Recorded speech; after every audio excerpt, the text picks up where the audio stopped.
I like investment. I like to invest in different categories.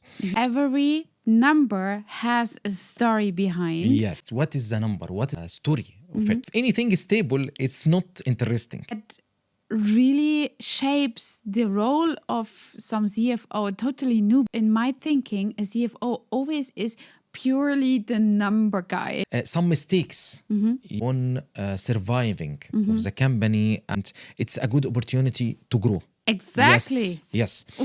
Yes. Yeah, so I am so happy that you said that. Yes.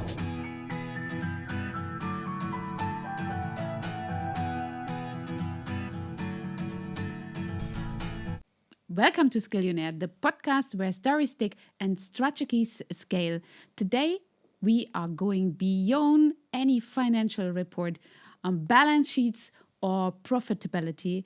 My guest today is Dr. Mohamed Adel Badawy, a group CFO, financial reconstruction advisor, and university lecturer, a board member of a very important company that's very famous within the financial industry, and a strategic financial leader with more than 20 years of experience across the GCC and Egypt region. In the Arab world, his experience includes corporate finances, financial reconstruction, and strategic decision making. Dr. Mohamed, welcome to Skillionaire, where stories stick and strategy scale. The pleasure is totally mine to have you here today, and I am very curious to pick your brain because when you guys have listened to my podcast, you know that numbers, data, and facts are something that is very important, but not really my strength. So I'm very happy to have somebody with full of his potential here to get your brain picked. Welcome, welcome. Thank you, Dr. Njila, and thank you for inviting me, and thank you for this invitation, and thank you for being here with you in Dubai. I saw your interviews. It was amazing. As I told you many times, it's very nice, and thank you for inviting me. Thank you so much. Thank you for being here, and you came exactly you had actually a tour. You came from Saudi, went to Egypt, and hopped on to our podcast here in Dubai, and I can only await our little workshop that you are giving to my own team the next couple of days, and to instruct us and to make us stronger.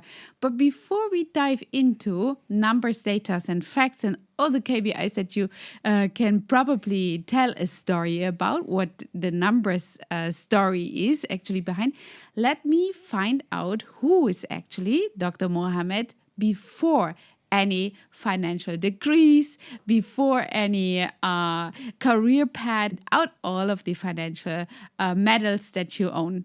It's good questions. I like analysis. I started, I was 18 years. Usually I like investment. Yeah, I like investment, and I like to invest in different categories. So I like invest, and I want to see a return, and I want to figure out what I put in investment, and I want to seem like a baby. It's getting older, getting benefit from it. So this is the passion what I had before. And when I started my career, I found it's interesting. I started with analysis, financial analysis. I was working in bank at first as financial analyst. Then I liked it. When we met one time before, you was In also Dubai, saying, it was in Dubai, yes. in Dubai. We had some kind of very good talk, and I liked the quote that you said, every number has a story behind. Yes. And I never seen it that way. I was like kind of the opposite, that I had to give every number a story. So my tax advisor or my people who are in all of the accountants back in Germany, they would understand, because, you know, also Germany has a big background on taxes, and I felt like I constantly have to justify every number that I created. And you just put it the other way around. You see already a number that tells a story. I find this very impressive. Yeah. Yes. Usually, as a university lecturer or when doing any workshop, I am focusing on storytelling. Okay, storytelling. If any one of audience see what is the number, what is the story of it, what is the story of this company, what is happening on, how we get this result, what is beyond the numbers, what is the mindset. This is the most important. So the audience want to know what is the story from starting to the ending, and what to how to visualize it, how to. This is the most important. But if you just mention numbers, or it will be not interesting for anyone. Yeah. So nowadays all people focusing, and all lecturer focusing on storytelling for a lecture or workshop, or even, you know, in the work. For CEO or top management, when explaining something for them, you have to show it in a good and proper way. Yes. Not just telling we have liquidity ratios. No, this is not by this way. Yeah. We have, if we want to say something for someone who is not finance, you have to find and to figure it out by a way to understand. Yani, for example, if we want to explain for top management or CEO or in the board to say we have a problem in liquidity by this way, it's not good to mention this is liquidity or current ratio. No, what is the beyond the number? What is the meaning? What is the problem, and what is the proposed solution? What we are facing by easy way. It's not just number and mentioning number and making presentation. You have to find the way, find the storytelling. It will be easy for the audience to understand. Yes, and that makes the numbers really interesting, right? Yes. Because you're switching so much off. Depends on what kind of person you are. If you are drawn into analysis, then you're very interested by nature. But you have people who really are not really interested with numbers. And if they don't get it attached to a story, then it's hard for them to follow, right? Correct.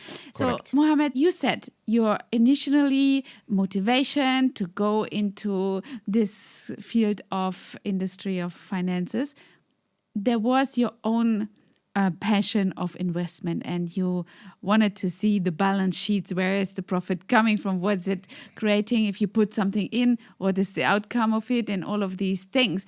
Where do you remember, maybe, where was an initially moment where you said, okay, that's the right job for me. That is something I wanted to do in a deeper career way. Tell me a little bit more about it, because we always here in Skillionaires go on to the very root cause of a career, and to understand what made you actually going deeper into that, and gives you also the drive, maybe when you also have some hardships in business. Tell me a little bit, what was your motivation? Because to have the right kind of course, the reason for your motivation is actually what moves the needle later on. Motivation always coming to me when seeing the company is going up. If you start with the company, for example, as finance manager or CFO, when you start in the company as a finance manager and you find many issues at the starting point, at this time you have challenges here. This coming as the motivation, if you see many challenges there and you overcome it and you can solve it out, it is very interesting for me. If anything is stable, it's not interesting. It's no value created, no value. That's so interesting, because that really shapes the role of some CFO totally new, because in my thinking, a CFO always is purely the number guy, that is not really people orientated. But if you shape it like that, and if this is your motivation to have a value creation, Yes. then wow, this is something so beautiful. It Yeah. blows my mind. CFO role is not accounting wise, or CFO role seem like a captain in the ship. Captain who direct the company and direct the CEO or top management where they are going. They give them what is the numbers, what is the mindset, what is the alternatives we have to do. If any risk there, he must figure it out. Anything, he must show them and transfer to top management by a way with the solutions, not just make the problem. CFO role is very important for yes, big it is. companies, because if the CFO is weak, it will affect all of the company. It's not easy way. Finance manager or CFO, but he seemed like a captain, as I told you, as in the ship. He directs the way. Even if any expansion, for example, he must study it very well. He must getting into consideration all aspects, not only finance, not only he must consider operation, he must consider liquidity, he must consider legal, he must consider many aspects must be considered for CFO. CFO, he must guarantee the company is going in the good path of it. Without that, the company will face many problems. Even the company is achieving profit. Okay, because some companies, which I saw many times, some companies can achieve profit on balance sheet and the income statements and financial statements, and at the same time facing a problem for liquidity, for example, of the company is achieving profit, and same time they have liquidity. At this time, CFO must focusing on which one to liquidity or profit, but by any way, CFO is generally focusing on liquidity and profit, but the most important liquidity of the company, taking into consideration any risk happened. And the most important also for any CFO to make forecasting and scenario for what may be happen to the business. Sensitivity analysis. Many scenarios must be pessimistic scenario, optimistic scenario, what is the scenario, whatever he will do, but he must consider many issues. I wanted to know a little bit about your own path. So you have found your passion in analyzing. You went to study this field. You make a career. Now you have reached a level where you are the CFO of a big group all over GCC. So tell us a little bit about that, because I wanted to guide a little bit our audience how some people can stick to a similar career path like you have, so they can learn from this podcast and you bring the value to the audience. Maybe somebody is in this field and wants to make a career or doesn't know how to. Maybe you can share your own path so to get some inspiration. Okay, this is also a very good question. A very good question. In my opinion, there are two factors. First factor is trust in Allah. Let's say in Arabic, حسن الظن بالله. Second one, don't give up. Sure, many circumstances around us, maybe you will fail in some time. This is usually normal. Some mistakes you can do. This is normal also. Exactly. But what is the most important? Don't give up. Don't give up, and always learn from your mistakes. Learn from opinion of people who advises you. Learn from your team. Sometimes your team tell you something. Sometimes it's correct. Exactly. Don't be I am the manager. No, be leader. You must build a good team, and without a good team, you will not be able to work alone. Yeah. This is the most important. In my opinion, trust in Allah is first, and حسن الظن بالله, it's in Arabic. And the second one, don't give up. Never give up. Yes. This is not an option, right? Yes. It's only obstacles are coming only your way to shape you to be better or to grow even to just something fight better. whatever. Yeah. So now you are over the GCC region. Do you want to a little bit talk about your journey? How did you land a position like that? How somebody is becoming a lecturer in a university, and how do you even be a board member? Let us a little bit know, how did you do this to scale your own career, as this podcast is about scaling, right? Since I graduated from Faculty of Commerce in Alexandria, this is my loved city. Yes, starting from this point, I started to study. Till now, I am studying. Lifelong learning. Yes, yes. I didn't stop from starting till now.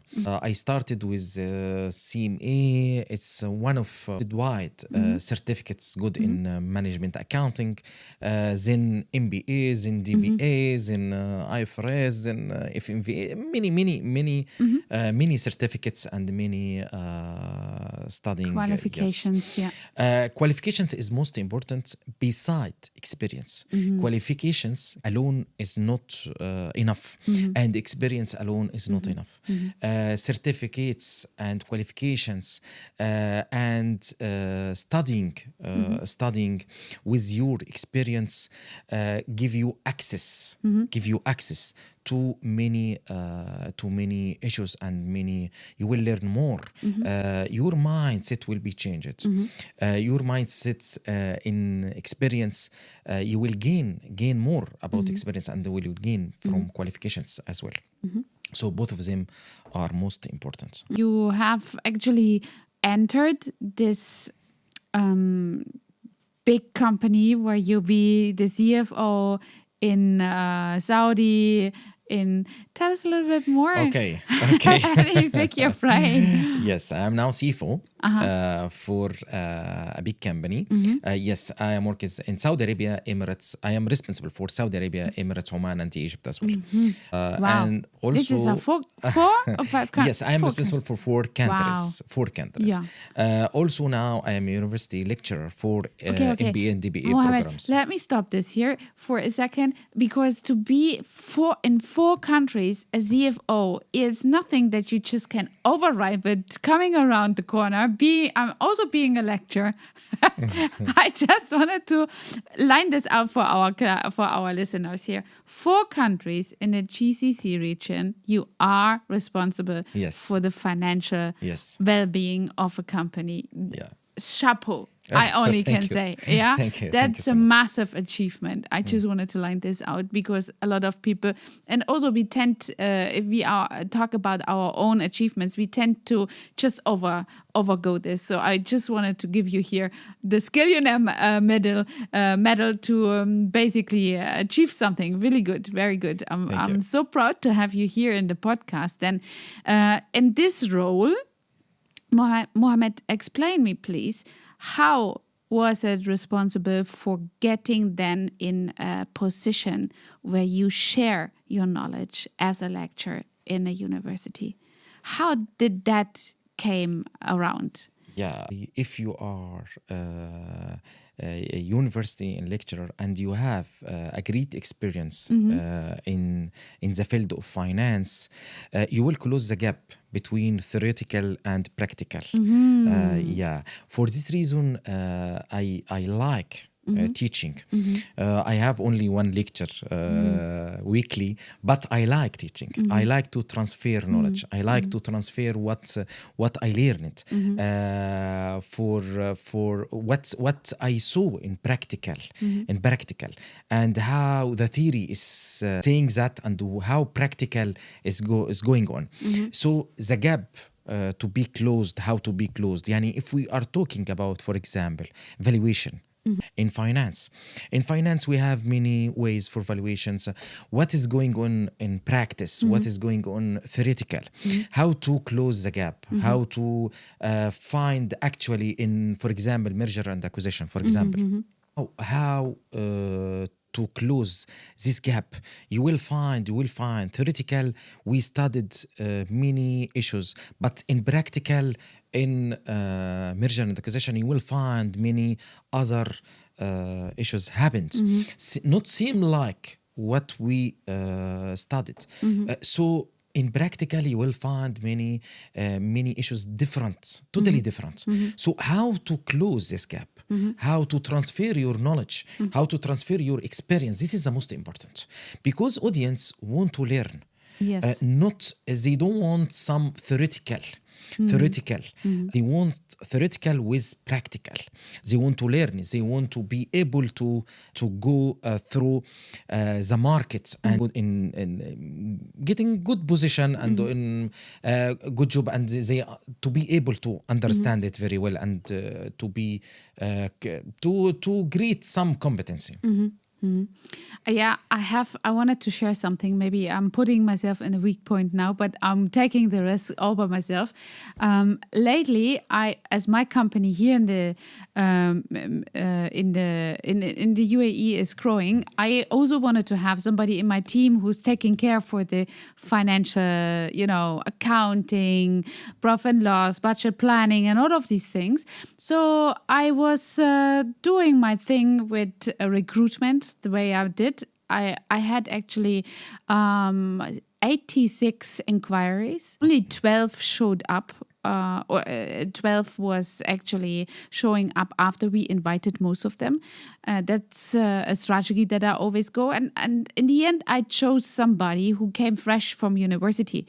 My thinking was, this person must be at most motivated. This person must see the potential that we have, not having really a big structure behind it. So they are able to build up the structure themselves and grow with the company. That was my thinking. But in the end, this person was so overwhelmed. After 3 days, I was not even issuing her visa yet. This person says, I cannot do this, Miss Thomas. I'm not qualified for this job. And so she quitted again.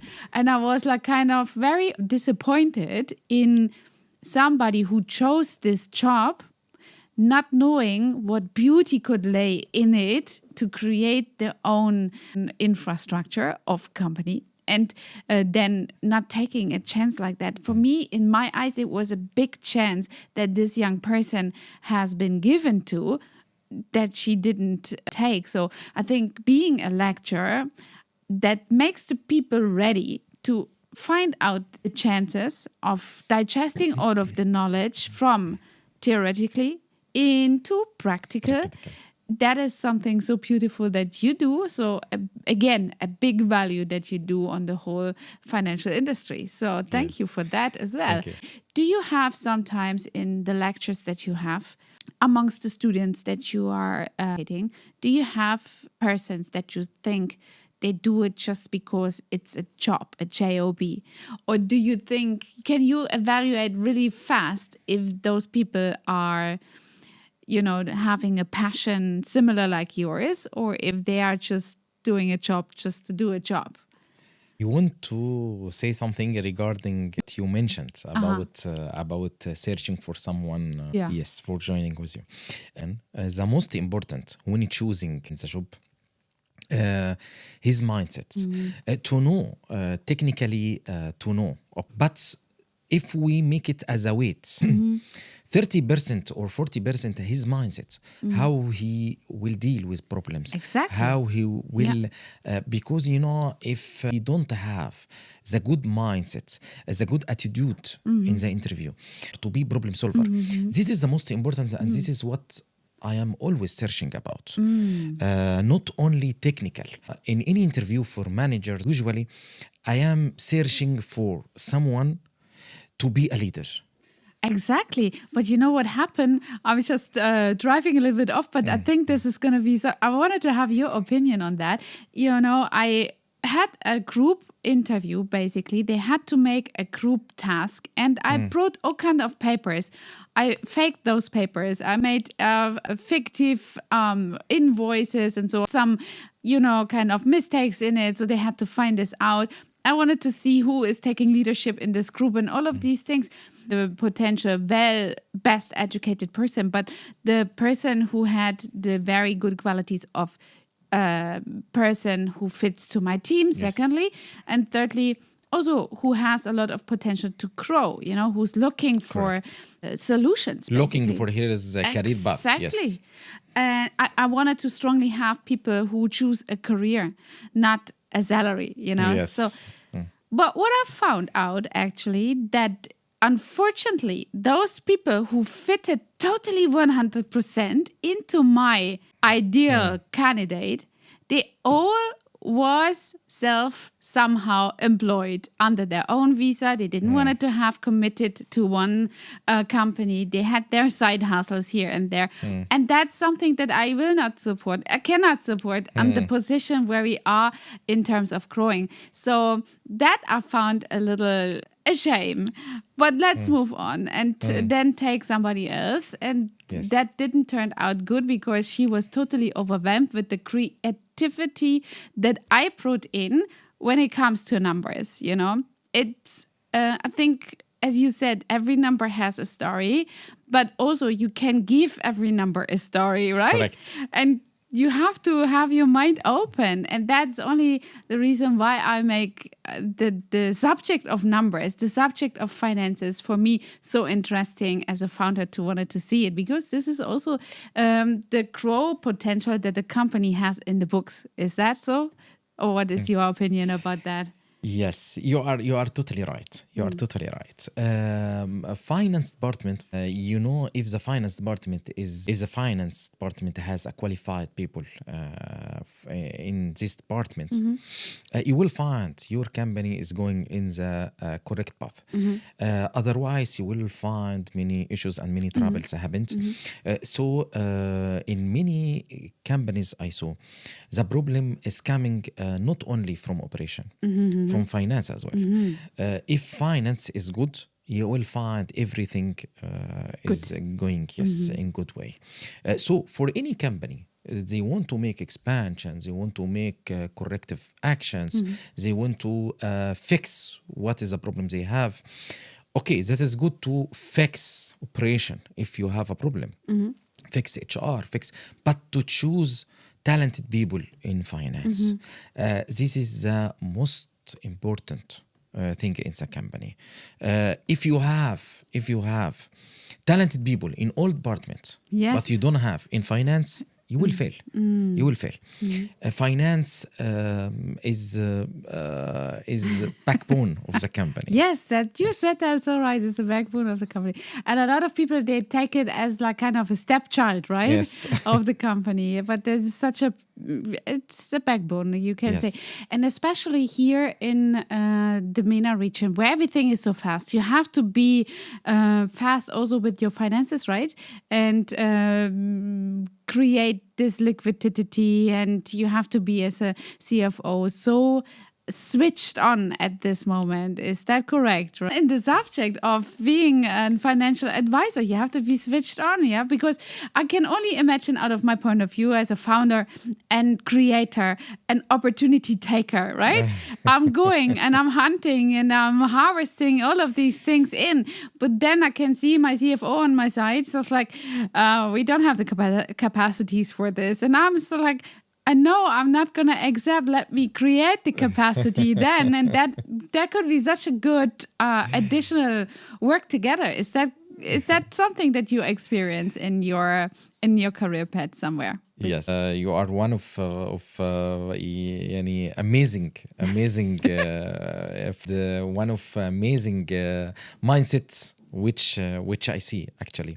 Really, from last time when we discussed before in Dubai, before I think 7-8 months ago. I think. Yeah. Yes. It was in October last year. Yes. At this time we discussed about many topics, many issues. you have a good mindset, and you will be in a good position one day, in a good position.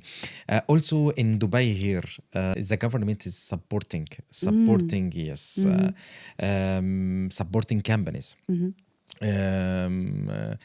You asked me before we started about countries and about different. Each country has specific characteristics and factors different between one country to another. So in Dubai, you will find flexibility even your business. It's easy to open your business. Taxes also, free zones, infrastructure for even business. Usually, hearing about Dubai, it's investor friendly by design. This is what I like to explain. Usually, it's easy for anything, but in the same time, no one can copy his business to Dubai. No one. If you succeed, it's totally not possible. Yes. I tried this with my German. I was like, I'll be the greatest. I passed and copy, but it just did not work out. It's just not possible, right? Yes.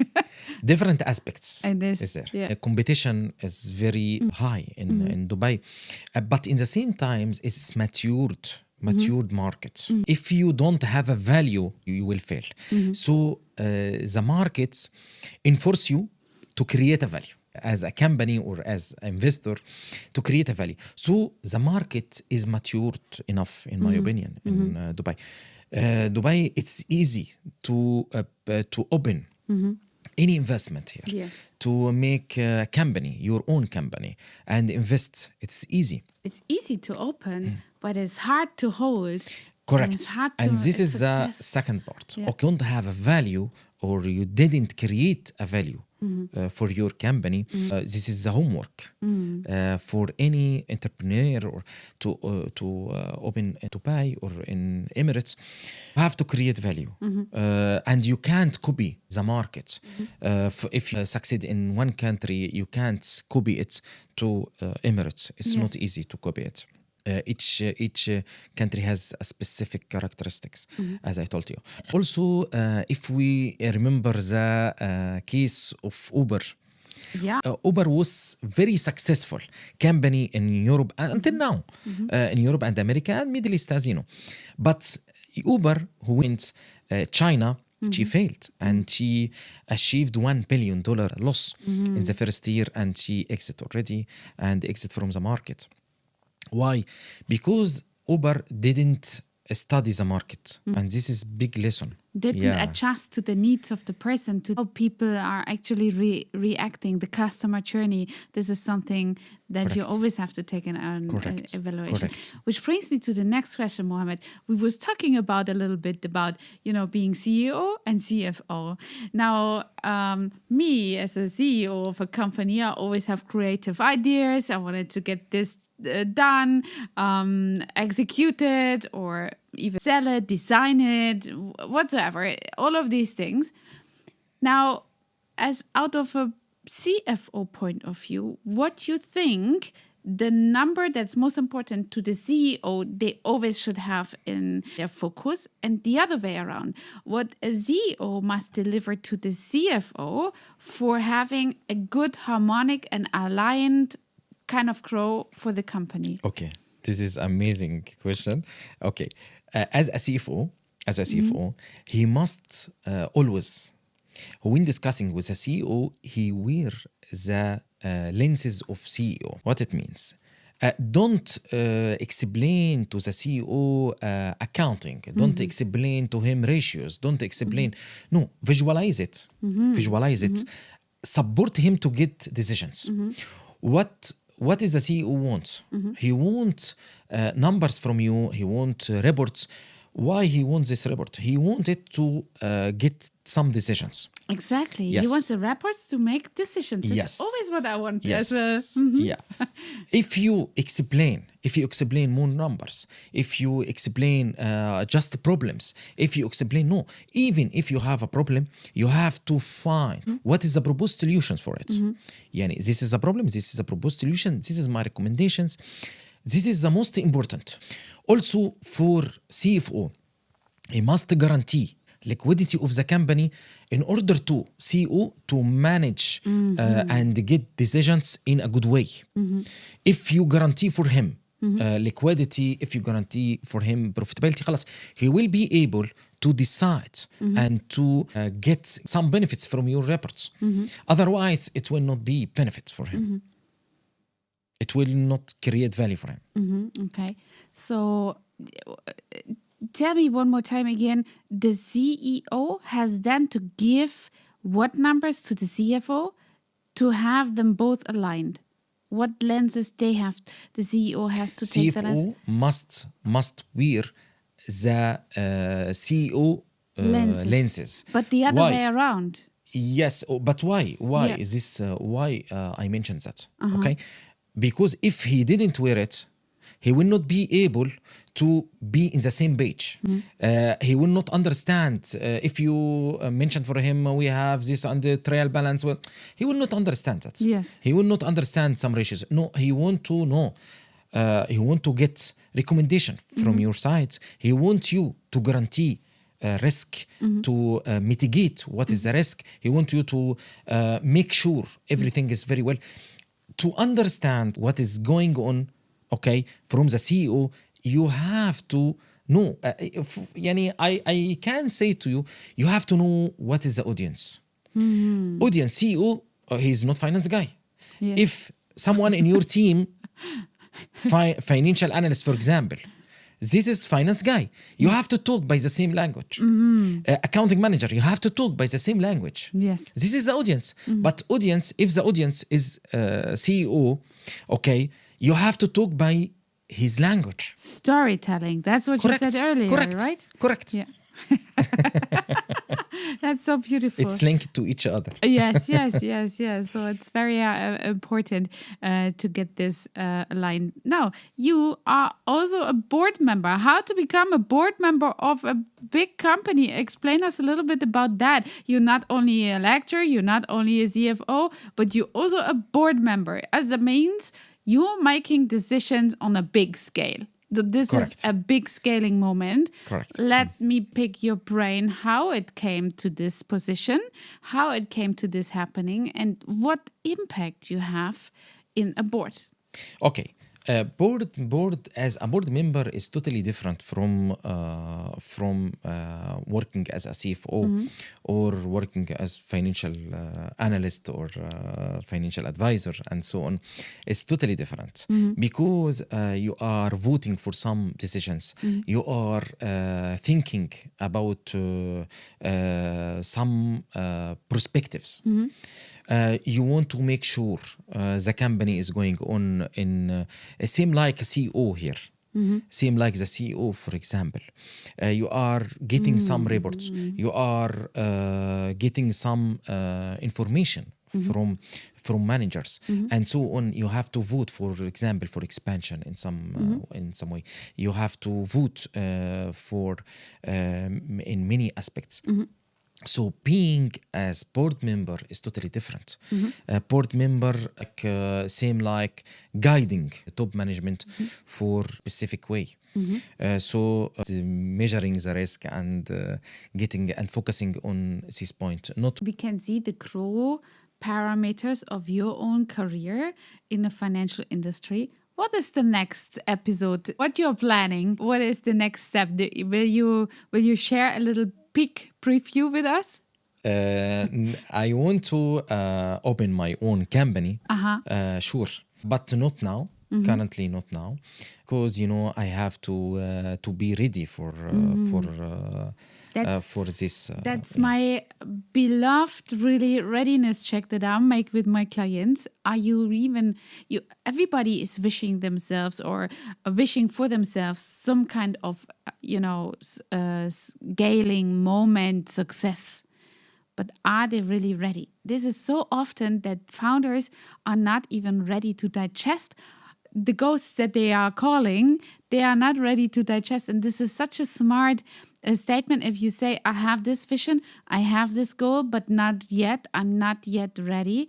And to build your reputation in the market, to build Correct. your big standing, you are already on a very good path, and you are outstanding financial person. I can see what you do over cross country or borders. That is something very remarkable. Now, Mohamed, I wanted to know one last question that could be very helpful to our audience or even to me. I'm really a small person who likes to learn from you and pick your brain. If you evaluate all of the clients that you have, all of the companies that you work with, the lectures that you have given, what number a lot of founders, business owners are underestimating that they don't have in the focus? What number would you advise everybody should have under each and every circumstances in focus, which a lot of founders and business owners are learning too late? They should have not known this earlier. What would you just say to somebody? Which aspect of financial credentials is so important to not leave it out of sight? That's great. Business owner, or if top management, we can say, or business owner or whatever, he must focus on liquidity of the company. He must make sure that the company has enough cash to survive. If the company achieved profit, for example, but in same time it's out of cash, she can be out of the market. But if the company is achieving loss, but at the same time the company liquidity enough to pay salaries, to pay vendors, to pay, she can make corrective actions and continue. The most important for business owners to guarantee the cash. This is the most important. The company, to avoid the company being out of cash, getting stuck. Really, this is the most important. This is the most important. Okay, very good. Not focusing only on credit, making increase the credit term. Not focusing only on. They must focus on cash. Besides what they are going to do in the business, they must consider at the same time the liquidity situation and liquidity. Very good. Thank you that you share this with us. I said, despite I said it is already the last question, I have one more question. I really wanted to know, under the circumstances that the Middle East is at this moment, if you have a company under your wings that undergoes a very pressure-full environment, times, and what decisions would you advise them to do? Like kind of also geopolitical pressure that we have now to make decisions. You see, as we had also the COVID crisis and many other energy crises in Europe, I was one time awarded to be a crisis mentor and told companies how to handle under pressure their company decisions and so on. And I know liquidity was one of the biggest points that I always said. They look out, but I would like to know, out of your point of view, having a company under pressure out of any reason, that could be financial, some client doesn't pay, some incident happen, XYZ, we don't know. But what is your biggest advice or your emergency scenario that you have for a company that is currently under pressure? Okay, crisis management is totally different. You will find in normal situation, the company is making some decisions. It's totally different in crisis. Why? In crisis management, we focusing on surviving of the company, and because you will find some geopolitical, some from global, it's not coming from inside the company, but you have at this time to make the company surviving. It's more capex, or it's called capital expenditure and expansions in some in somewhere. But normal situation, each company want to grow. It's not an equation. Why? Because in some crisis, okay, happened, it's a good opportunity to grow. Exactly. Yes. Yes. Yeah, so I am so happy that you said that. Yes. I'm Yeah. so happy that It's you not said it. straightforward equation, but usually and the normal, okay, if the company is working in some field, so at this time is not the good time to expand and so to time and make expansions. This is not good time. But sometimes no, you have to hunt. You have to like stocks. يعني usually choosing some stocks in some in the time Rising of scenario, rising, yeah. you have to gain benefit, sure. Yes. Sure. Yeah. In some industries and some you have, for example, now we have a war and we have finds many ports and many. No, at this time we have to think. Okay, how to get benefit from it. Yeah. What is the company will do to avoid this? So what is the alternatives? What's the company? You have to invest. For example, if we are talking about stocks, or we have to talk about seem like in some you will find you heard some people we have to invest in gold, we have to sometimes it's going good and sometimes it's good based on the situation. So you have to use it. So it's not always the crisis. It's in a bad. Every crisis is a chance, right? Correct. Yes. And sometimes it's a good to get benefits from it. I'm so happy for this interview today. Thank you, Dr. Mohamed, for sharing actually your knowledge, your experience, and your perspective with us today. And what I particularly appreciate is about this conversation that we have a totally other input on the financial aspects and the controlling of all of the financial aspects. And it's about creating clarity, protecting the organization, and building a future that employees, leaders, and investors can trust in. To everyone who's listened, connect with Dr. Mohamed. Who's listening to this podcast, please connect with Dr. Mohamed Adel Badawy on LinkedIn. You will find all of the links that are necessary to get in connection with him in the show notes, in the info box of the podcast here. And you may also check and reconstruct with him your financial readiness. And if this conversation today brought you some kind of benefits and you feel you still have a lack of consistent implementation, the Skillionaire channel here connects you most likely with Dr. Mohamed, and he can bring his hands onto your career and your business. And until then, don't forget to activate the bell and to subscribe our channel, because we always see so many listeners, but not all of you have actually subscribed to the channel. So please make sure that you are subscribing to the channel. That helps us to create such a good content here with a lot of benefit for all of you to grow and to basically do buy it, right?